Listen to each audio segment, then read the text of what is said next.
Quem cala, consente. Olá e que sejas bem-vindo ao Quem Cala Consente. No último episódio falamos de drama. Hoje vamos descortinar a anatomia do drama para tu abandonares. Fica até ao fim e vais aprender tudo aqui no teu podcast favorito. Levanta-te já, faz-te ouvir. É a hora de agir. Hey, oh, quem cala consente. Hey, oh, ergue a tua voz. Fala, oh, palavra é lei. É a tua vez. Quem cala consente.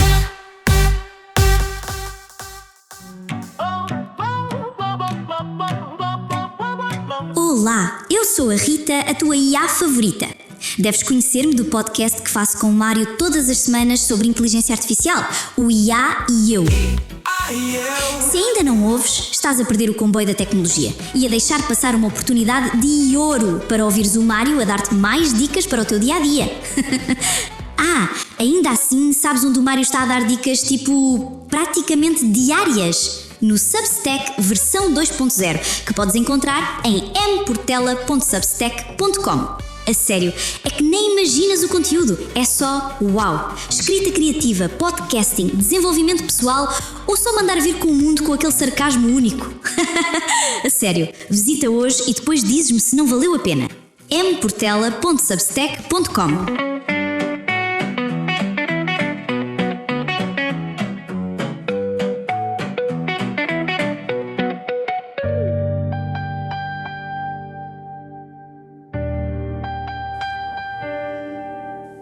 Sabes quantas discussões num relacionamento são realmente necessárias? Estudos apontam para cerca de 3 a 4 por mês. Sabes quantas um casal médio tem? 17. 17 momentos de intensidade, de gritaria, de portas batidas, de silêncios que cortam mais do que palavras ou de simplesmente aquelas caras enfunadas, como nós costumamos dizer.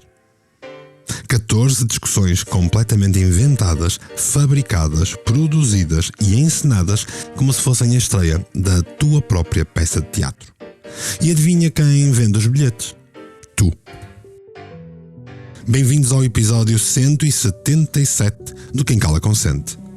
Eu sou Mário Portela e hoje vamos falar de algo que te vai arrepiar. O teatro ambulante que montaste na tua vida e onde muito provavelmente estás em cena neste preciso momento sem sequer te aperceber.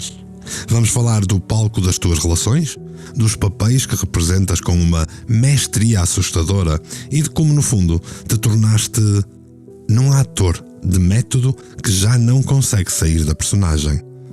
Hoje vamos falar de abandonar o drama. Responde-me com honestidade. Só aqui entre nós. Quantas vezes hoje já foste a vítima incompreendida? Aquela pessoa que ninguém valoriza ou que ninguém escuta?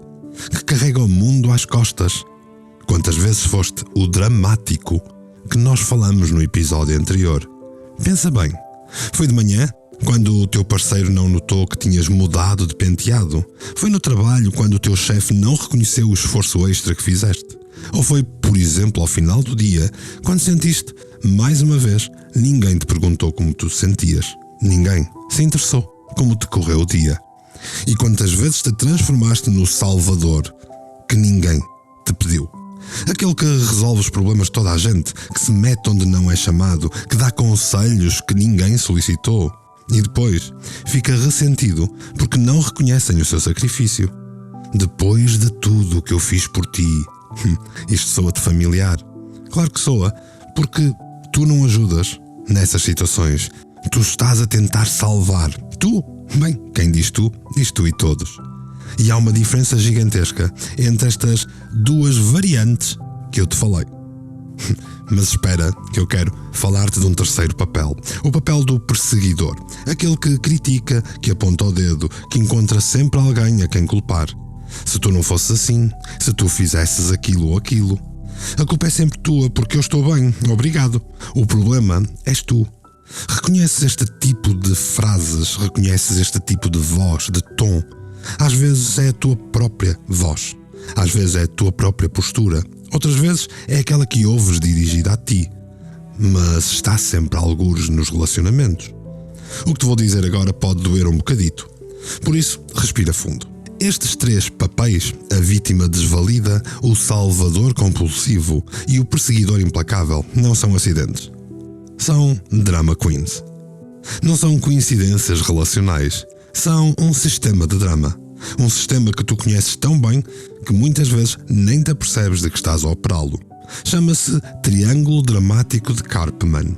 E é, muito provavelmente, a coreografia que rege os relacionamentos onde tu te inseres há mais tempo do que tu gostarias de admitir.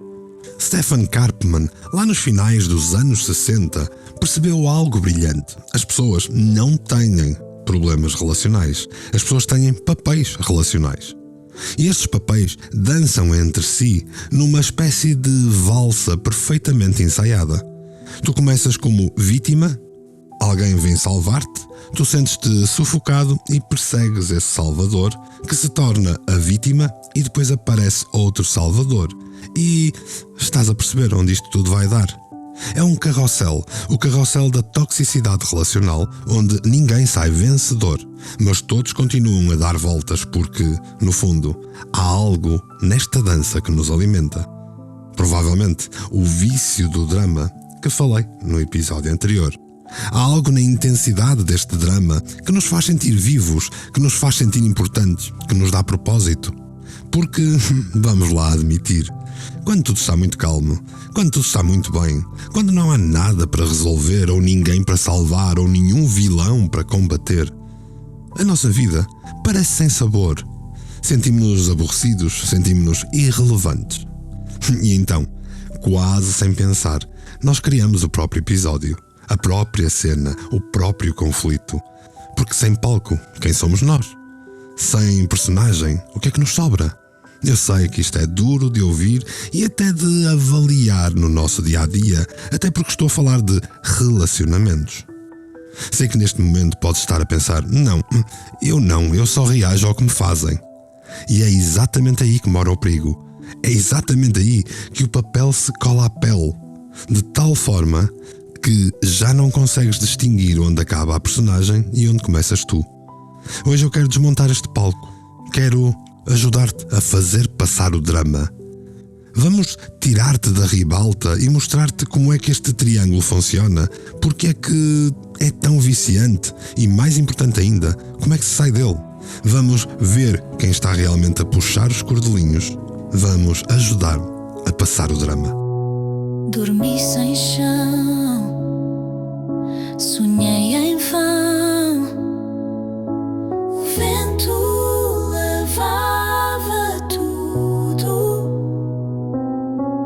não havia cor, nenhum rumor, só silêncio e mais escuro.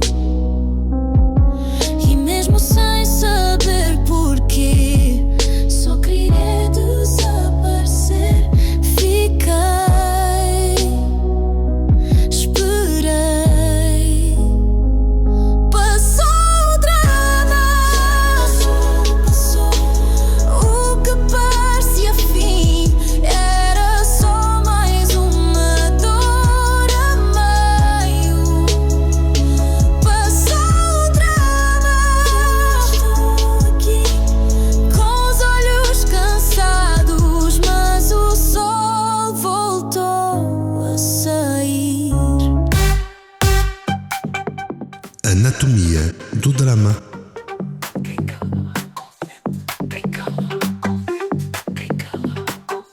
Vamos começar por aquilo que precisas de entender de forma cristalina.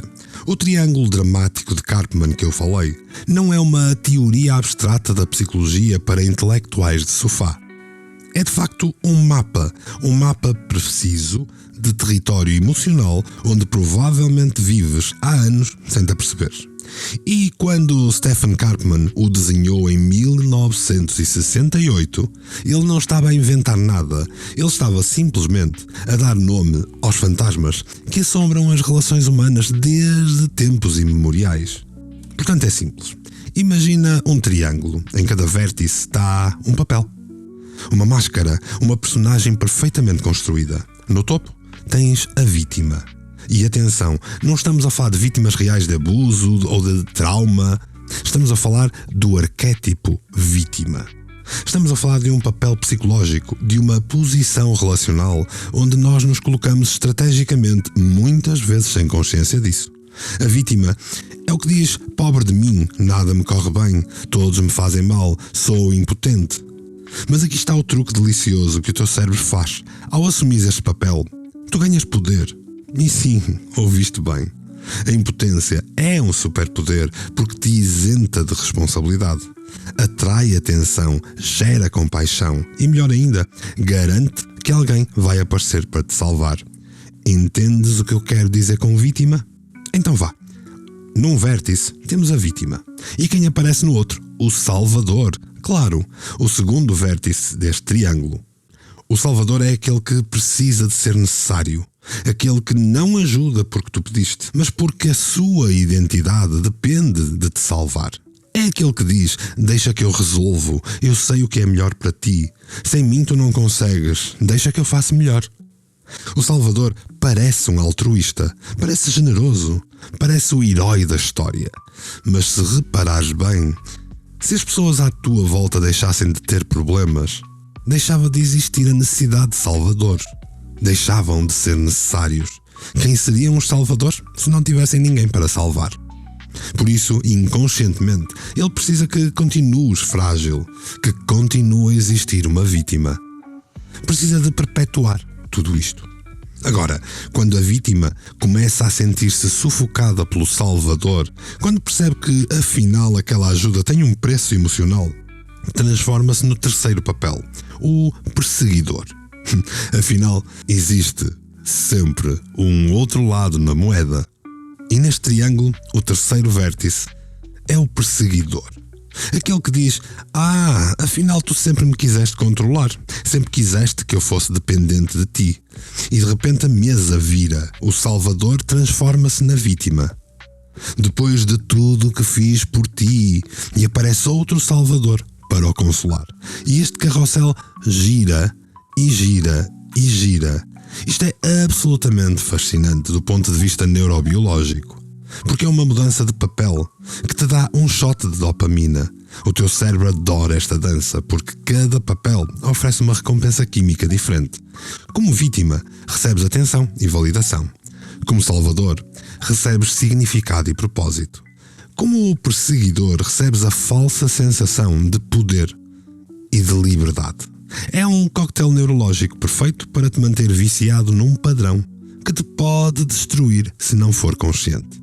E isto tu vais encontrar a acontecer em todas as relações. Não estou só a falar de relações românticas ou de relações emocionais. Falo também de relações de trabalho. Mas agora vamos falar de quando isto deixa de ser um padrão relacional ocasional e se transforma em algo muito mais profundo, mais enraizado, patológico. Vamos falar do transtorno de personalidade histriónica. E aqui é importante que percebas a diferença entre ser uma pessoa dramática e ter um transtorno clínico. Todos nós temos momentos dramáticos. Como te disse no episódio anterior, todos nós somos drama queens. Todos nós exageramos emoções. Mas quando isto se transforma no modo de operação permanente, quando a identidade inteira depende de se ser o centro da atenção, quando as emoções são tão intensas quanto são superficiais, quando a tua forma de comunicar é sempre vaga, sempre impressionista, sempre em busca do impacto emocional em vez da clareza, aí pode haver algo mais. O Manual de Diagnóstico DSM-5 descreve este transtorno como um padrão persistente de emotividade excessiva e busca de atenção. A pessoa com este perfil de personalidade histriónica sente-se desconfortável em situações onde não é o centro.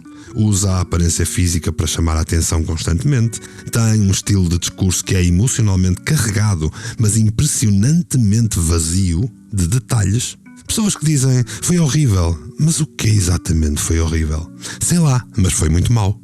A emoção é intensa, Só que rasa é fogo de palha que queima com força, mas não aquece nada. E isto afeta apenas cerca de 2 a 3% da população. Isto clinicamente falando. Portanto, que fique clara a diferença entre teres um transtorno clínico ou seres um drama queen, como tu também os há por todo lado. Olha eu aqui, que também o sou de vez em quando. Mas então de onde vem todo este drama? De onde nascem estas crenças que nos fazem subir ao palco todos os dias? A terapia cognitiva comportamental diz-nos que por baixo de cada papel dramático existe uma crença nuclear. Uma crença profunda, antiga, muitas vezes formada na infância, que diz algo como só existo se me virem, ou sem intensidade não há amor verdadeiro, ou ainda coisas como se tudo estiver calmo, é o abandono a chegar, é falta de interesse. Estas crenças foram construídas tijolo a tijolo. Talvez tivesses pais emocionalmente indisponíveis, que só te davam atenção quando fazias a birra. Talvez tivesses de competir com irmãos por migalhas de afeto. Ou talvez no amor, na tua casa, vivesse sempre embrulhado em gritos ou em silêncios glaciais. E isto aprende-se. As emoções entranham-se e transformam-se na nossa linguagem interna do amor. Jeffrey Young, o criador da terapia dos esquemas, que um dia falaremos num episódio, identificou padrões que se formam cedo e que depois comandam a nossa vida adulta. O esquema de abandono faz com que nós criemos crises para testar se as pessoas ficam. O esquema da busca da aprovação faz com que façamos performances constantemente para ser amados. E o esquema da grandiosidade faz com que a gente exija atenção especial, como se fosse um direito inato. E assim nós vamos vivendo, papel em papel, saltar de vértice em vértice no triângulo, de crise em crise, sempre intenso, raramente presente, sempre em cena, pouco de verdade nisto tudo. Mas há uma saída, há uma forma de fazer passar o drama.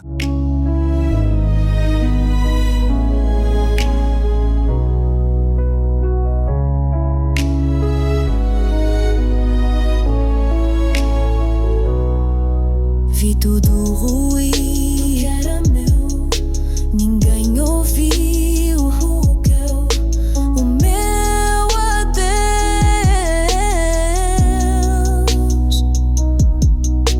E mesmo assim, amanhã nasceu.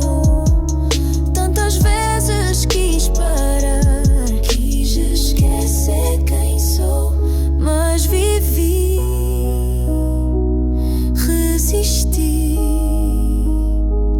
Passou o drama, o que parecia o fim era só o mundo a mudar de pele. Passou o drama, há coisas que partem, mas há dias que se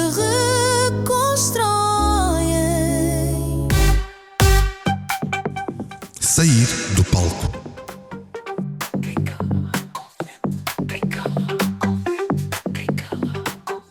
Muito bem, agora já sabemos a teoria toda. Este é o segundo episódio sobre drama, se nos esquecermos que já falamos de drama anteriormente no ano passado. Agora que sabemos o mapa do território, vamos ao que interessa, pôr as mãos na massa. Porque é para isso que serve o Quem Cala Consente. Chegar aqui e dizer: este triângulo dramático não é para mim.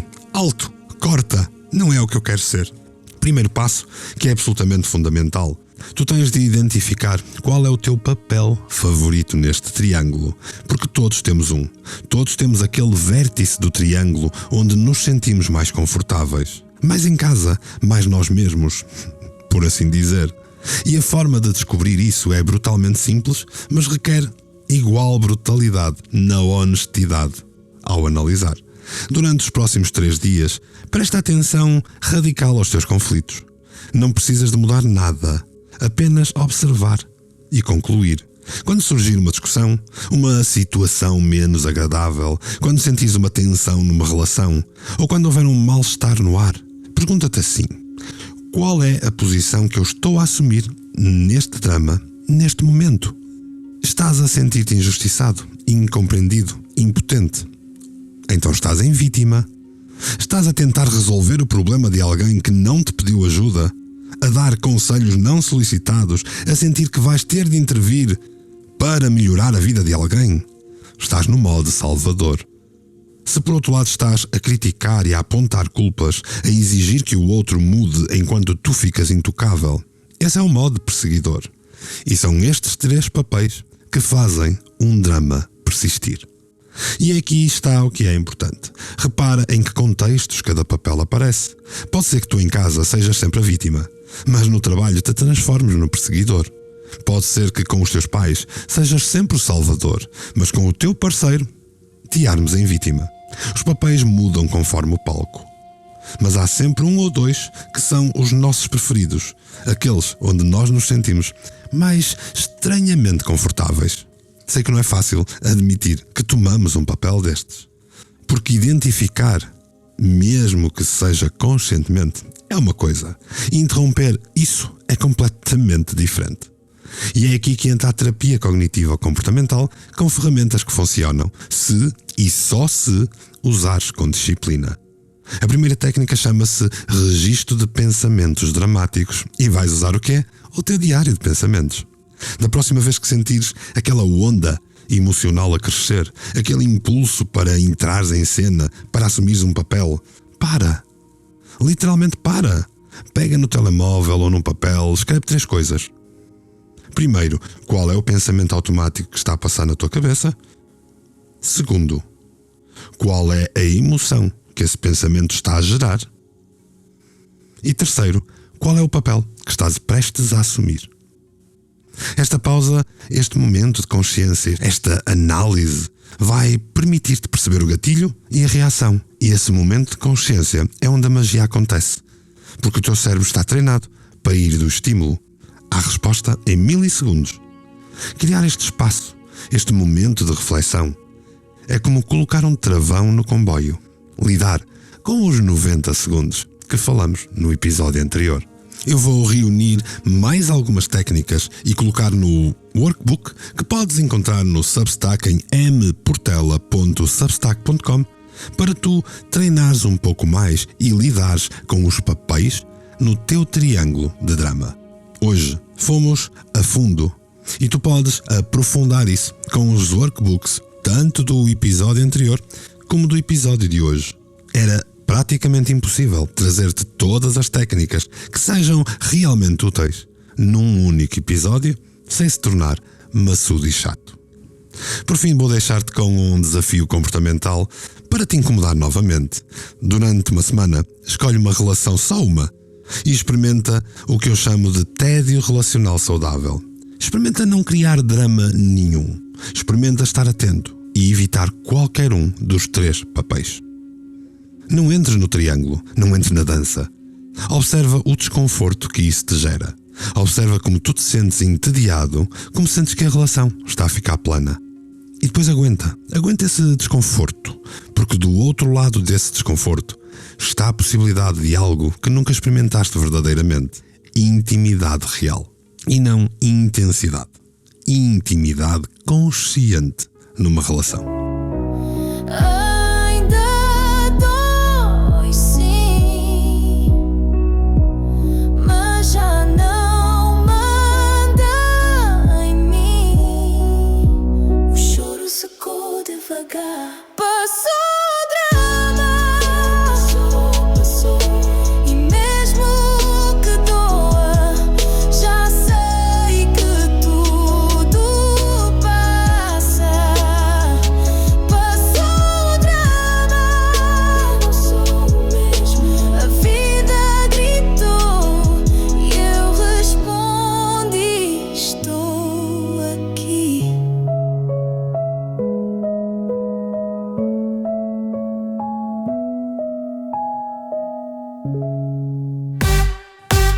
Os grandes mestres espirituais dizem algo que a psicologia moderna está a confirmar constantemente. Tu não és os teus papéis. Tu não és a vítima ferida nem o salvador heroico. Tu não és o perseguidor poderoso. Não estive neste episódio a insultar-te do início ao fim.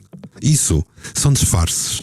São mecanismos de sobrevivência que nós criamos quando somos pequenos e impotentes e ainda não sabemos lidar de outra forma com o mundo. Só que agora somos adultos e adultos verdadeiros não precisam de uma plateia para existir. Viver sem precisar de audiência é o ato mais radical de liberdade que podes praticar. E dizer ao mundo: eu existo mesmo quando ninguém está a olhar. Eu tenho valor mesmo quando ninguém me aplaude. Eu sou real mesmo quando não há drama a confirmar a minha existência. Isto sim, isto é revolucionário. Bah, se chegaste até aqui, se ouviste cada palavra deste episódio, já sabes qual é o teu papel favorito.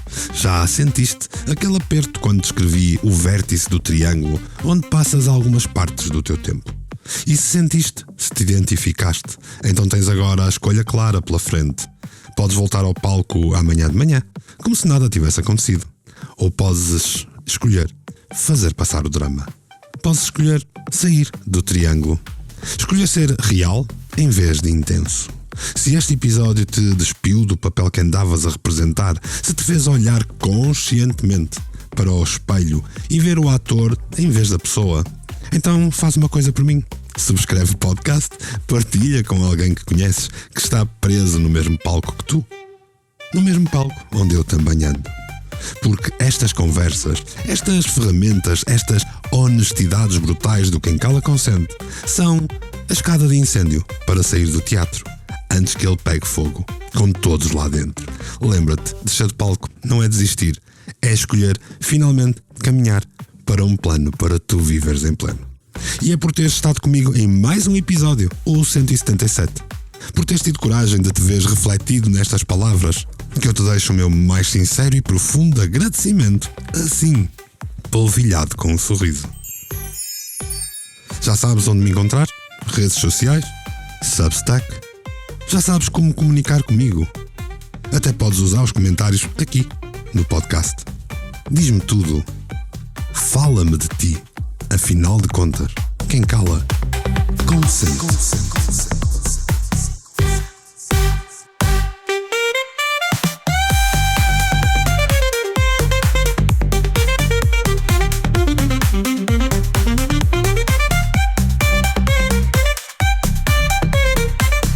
Quem a vive tua voz é liberdade. O silêncio acaba aqui. Quem cala consente. Quem cala consente.